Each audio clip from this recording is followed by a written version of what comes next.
Hello friends, welcome once again to my videos on science for class 9th of NCERT textbook.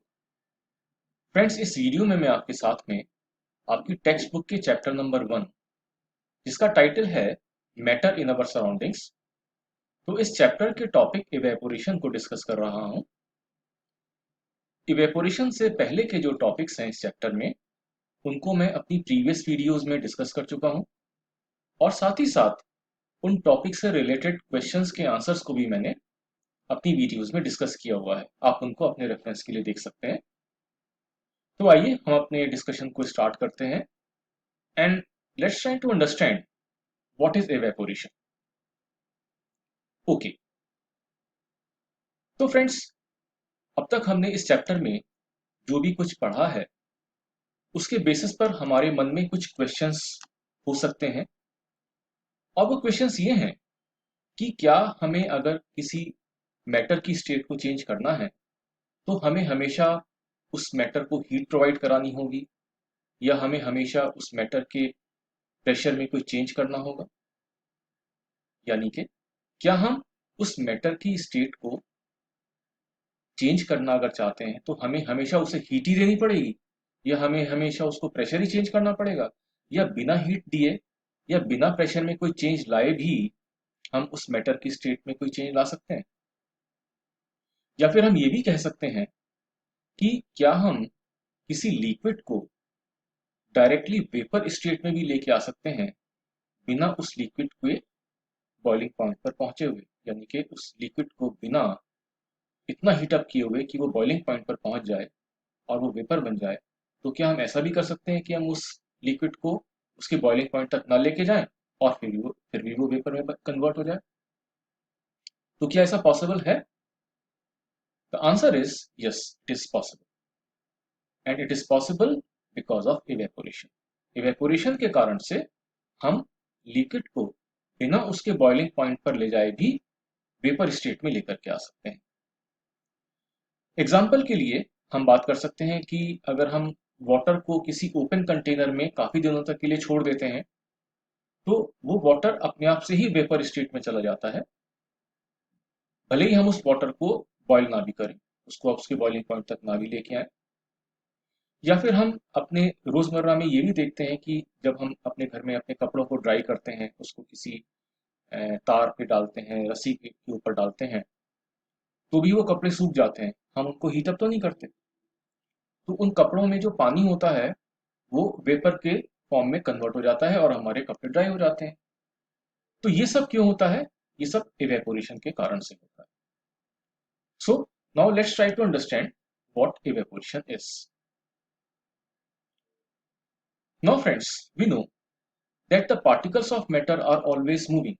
ये हम already अपने इस chapter में पढ़ चुके हैं कि जो मैटर के पार्टिकल्स हैं वो हमेशा मूव करते रहते हैं and at a given temperature in any solid, liquid और gas there are particles with different kinetic energy. और हर एक मैटर में, चाहे वो सॉलिड हो, लिक्विड हो या गैस हो, तो किसी भी मैटर में एक गिवन टेम्परेचर पे पार्टिकल्स होते हैं जिनकी अपनी डिफरेंट काइनेटिक एनर्जीज होती हैं। अगर हम लिक्विड्स की बात करें तो लिक्विड्स में क्या होता है that few particles at the surface having higher kinetic energy break away from the forces of attraction of other particles and get converted into vapor। तो लिक्विड्स में भी अलग अलग सरफेस पर अलग अलग काइनेटिक एनर्जी के पार्टिकल्स होते हैं और वो पार्टिकल्स जो कि लिक्विड की सरफेस पर हैं, जिनमें की ज्यादा काइनेटिक एनर्जी है, वो उन पार्टिकल से ब्रेक अवे हो जाते हैं, यानी कि उन पार्टिकल से टूट जाते हैं जिनकी काइनेटिक एनर्जी कम है। तो उनके फोर्स ऑफ अट्रैक्शन से, मतलब कम फोर्स ऑफ अट्रैक्शन वाले, सॉरी, कम काइनेटिक एनर्जी वाले पार्टिकल्स के फोर्स ऑफ अट्रैक्शन से ज्यादा काइनेटिक एनर्जी वाले पार्टिकल्स टूट जाते हैं और वो टूट करके वेपर में कन्वर्ट हो जाते हैं। This phenomena of change of liquid into vapours at any temperature below its boiling point is called evaporation। और जब कभी लिक्विड के पार्टिकल्स वेपर में कन्वर्ट हो जाते हैं बिना अपने बॉइलिंग पॉइंट पर आए हुए ही, तो उस फिनोमिना को हम क्या कहते हैं? उस फिनोमिना को हम इवेपोरेशन कहते हैं। चलिए अब हम आगे बढ़ते हैं। Now friends, what are the factors that affect evaporation? वो ऐसे कौन कौन से फैक्टर्स हैं जिनसे इवेपोरेशन अफेक्ट होता है, यानी कि वो कम हो जाता है या ज्यादा हो जाता है? The first thing is increase of surface area. अगर हम किसी चीज का सरफेस एरिया बढ़ा या घटा देते हैं तो उसका डायरेक्ट इफेक्ट उसके इवेपोरेशन पर पड़ता है। इसका मतलब क्या है? That evaporation is a surface phenomena. Now if the surface area is increased, the rate of evaporation also increase. अगर हम किसी चीज का सरफेस एरिया बढ़ा देते हैं तो इवेपोरेशन का रेट भी ज्यादा हो जाता है, यानी कि इवेपोरेशन भी तेजी के साथ होने लगता है। जैसे कि हमने डिस्कस किया कि अगर हम कपड़ों को सुखा रहे हैं और कपड़ों को सुखाने के लिए हम उनको फैला करके, स्प्रेड करके अगर हम तार पे डालते हैं तो कपड़े जल्दी सूख जाते हैं, यानी कि हम कपड़ों का सरफेस एरिया इंक्रीज कर देते हैं। लेकिन अगर हम कपड़ों का सरफेस एरिया कम रखेंगे, यानी कि कपड़ों को हम फोल्ड करके सुखाने के लिए डालेंगे, तो उन कपड़ों को सूखने में ज़्यादा टाइम लग जाएगा। तो इस तरह हम कह सकते हैं कि अगर सरफेस एरिया को हम बढ़ा देते हैं तो इवेपोरेशन का रेट भी फास्ट हो जाता है। Second factor that affects evaporation is the increase in temperature. With the increase of temperature, more number of particles get enough kinetic energy to go into vapor state. जब हम किसी liquid का temperature increase कर देते हैं तो उसके particles की काइनेटिक एनर्जी भी बढ़ जाती है, और जब काइनेटिक एनर्जी बढ़ जाती है तो वो पार्टिकल्स फास्ट मूव करने लगते हैं और उनका बाकी जो उनके पार्टिकल्स होते हैं उनसे फोर्स ऑफ अट्रैक्शन भी कम हो जाता है और वो जल्दी से इवेपोरेशन स्टेट में पहुंच जाते हैं। जैसे कि अगर हम वाटर को हीट अप कर देते हैं तो हीट अप करने के कारण से वाटर जल्दी इवेपोरेट हो जाता है in comparison to the cold water. Third factor that affects evaporation is decrease in humidity. यानी कि अगर ह्यूमिडिटी कम होती है तो हमारा जो इवेपोरेशन है वो भी कम हो जाता है। सॉरी, अगर हमारी ह्यूमिडिटी कम होती है तो इवेपोरेशन बढ़ जाएगा, और अगर ह्यूमिडिटी ज़्यादा होगी तो इवेपोरेशन कम हो जाएगा। यानी कि इवेपोरेशन और ह्यूमिडिटी में एक तरीके का इनवर्स रिलेशनशिप है। अब देखिए क्या होता है कि सबसे पहले देखते हैं ह्यूमिडिटी क्या होती है। Humidity is the amount of water vapour present in the air.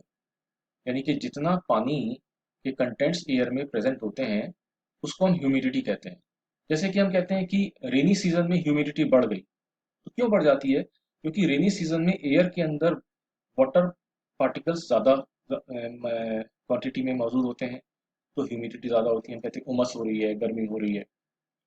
तो ह्यूमिडिटी जब बड़ी होती है तो हम देखते हैं कि इवेपोरेशन का रेट कम हो जाता है। अगर बरसात में हम अपने कपड़ों को बाहर सुखाते हैं तो वो हमारे कपड़े देर से सूखते हैं। क्यों? क्योंकि उस वाटर के अंदर जो एयर है, उस एयर के अंदर ऑलरेडी बहुत सारा वाटर मौजूद है, वो और वाटर को एब्जॉर्ब नहीं कर सकती। लेकिन अगर इसके उल्टे हम गर्मियों के मौसम में, यानी कि अगर हम जून या जुलाई के मौसम में अगर हम कपड़ों को सुखाते हैं तो एयर के अंदर ह्यूमिडिटी कम होती है, यानी कि एयर के अंदर वाटर पार्टिकल्स कम होते हैं।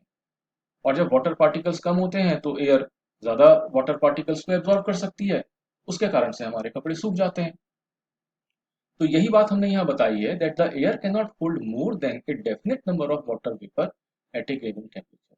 यानी कि गिवन टेम्परेचर पर एयर जो है वो एक definite number of water vapour से ज़्यादा को अपने अंदर होल्ड करके नहीं रख सकती है। अगर हम टेम्परेचर बढ़ा देंगे तो एयर की वाटर वेपर्स को कंटेन करने की कैपेसिटी बढ़ जाएगी। Now, if the amount of water in the air is high, the rate of evaporation decreases and vice versa. तो क्या होता है कि अगर एयर के अंदर वाटर कंटेंट ज़्यादा है तो क्या होगा? जो इवेपोरेशन है वो कम हो जाएगा, और अगर एयर के अंदर वाटर कंटेंट्स कम हो जाएंगे यानी कि गर्मी होगी तो इवेपोरेशन की प्रोसेस फास्ट हो जाएगी। Next is increase in wind speed. अगर स्पीड बढ़ जाती है इन विंड की तो क्या होगा? The particles of water vapour move away with the wind. तो अगर हवा तेज चलती है हवा अपने साथ में एयर के अंदर जो वाटर वेपर होते हैं उनको अपने साथ उड़ा करके ले जाती है। तो उस जगह पे जहाँ से हवा उस वाटर वेपर्स को उड़ा के ले गई, वहां पे फिर जगह बन गई और वाटर वेपर्स के आने के लिए। तो क्या हुआ कि जिस जगह पे हवा तेज चल रही होगी उस जगह पे इवेपोरेशन फास्ट हो जाएगा। जैसे कि क्या होगा कि अगर हम एक विंडी डे में, यानी कि जिस दिन बहुत तेज हवा चल रही है, उस दिन अगर हम कपड़े सुखा देते हैं तो हमारे कपड़े जल्दी सूख जाते हैं। या अगर हम तेज पंखा चला करके अपने कपड़ों को सुखाते हैं तो हमारे कपड़े जल्दी सूख जाते हैं। ऐसा क्यों होता है? क्योंकि हवा के साथ या पंखे की हवा के साथ में जो एयर में वाटर के पार्टिकल्स हैं वो उड़ जाएंगे। एयर में और पार्टिकल्स को एब्जॉर्ब करने की कैपेसिटी बढ़ जाएगी, तो हमारे जो कपड़े हैं उनका वाटर वेपर निकल करके एयर में चला जाएगा और हमारे कपड़े जल्दी सूख जाएंगे। तो अगर विंड की स्पीड हम बढ़ा देते हैं तो भी इवेपोरेशन का रेट इंक्रीज कर जाता है, फास्ट हो जाता है। Now friends, another question that we generally encounter in our daily life is that evaporation causes cooling. Evaporation के कारण कूलिंग भी हो जाती है। ऐसा क्यों होता है? तो देखिए क्या होता है, that liquid keeps on evaporating in open area. ये तो हम जानते हैं कि जो लिक्विड्स हैं अगर हम उनको किसी ओपन एरिया में रख देते हैं तो वो इवेपोरेट होते रहते हैं। Now the particles of liquid absorb energy from the surrounding to regain the energy lost during the evaporation. अब क्या होता है कि जब इवेपोरेशन हो रहा होता है तो उस दौरान जो बहुत ज्यादा अमाउंट ऑफ हीट, यानी कि लार्ज हीट जिसको कि हम लेटेंट हीट कहते हैं, उसकी जरूरत होती है। यानी क्यों? क्योंकि जो लिक्विड के पार्टिकल्स हैं उनको इवेपोरेट होने के लिए काइनेटिक एनर्जी की जरूरत होगी। तो अब क्या होता है कि जब वो काइनेटिक एनर्जी यानी कि हीट की आवश्यकता होती है। अब जो हीट है वो कहाँ से लेंगे? उस हीट को वो अपने एटमॉस्फेयर से लेते हैं। तो जिस एटमॉस्फेयर में कोई भी चीज ऐसी रखी हुई है जिसको कि हमें इवेपोरेट, जिसमें कि वाटर कंटेंट्स हैं, तो वो अपने एटमॉस्फेयर से ही हीट को ले लेती है अपने एनर्जी लॉस को कंपेंसेट करने के लिए। अब जैसे कि अगर आप किसी जगह पे गीले कपड़ों को सुखा दीजिए तो गीले कपड़ों में क्या होगा, गीले कपड़ों का जो पानी है वो इवेपोरेट होना शुरू हो जाएगा। अब पानी इवेपोरेट होगा, जो पानी के पार्टिकल्स हैं उनको काइनेटिक एनर्जी चाहिए इवेपोरेट होने के लिए, एनर्जी लॉस हो रहा है उनमें। अब वो एनर्जी कहाँ से लेंगे? वो एनर्जी अपने एटमॉस्फेयर से लेंगे। तो जिस जगह पे कपड़े सूख रहे हैं वो जगह थोड़ी ठंडी हो जाती है, लेकिन जहां हमने देखा कि कपड़े हमारे सूख गए उस जगह पे फिर गर्मी हो जाती है। तो इसका क्या मतलब है कि जो लिक्विड के पार्टिकल्स हैं जब वो इवेपोरेट होते हैं तो वो अपने एटमॉस्फेयर से हीट को एब्जॉर्ब कर लेते हैं अपनी एनर्जी लॉस को कंपेंसेट करने के लिए। इसीलिए उस जगह की जो सराउंडिंग्स हैं वहां पे कूलिंग हो जाती है। So friends, this way I discussed the phenomena of evaporation with you. I hope that my discussion will be helpful to you. I'll be discussing the questions of this chapter in the next video. Till then, enjoy and take care of yourself. Bye. God bless you.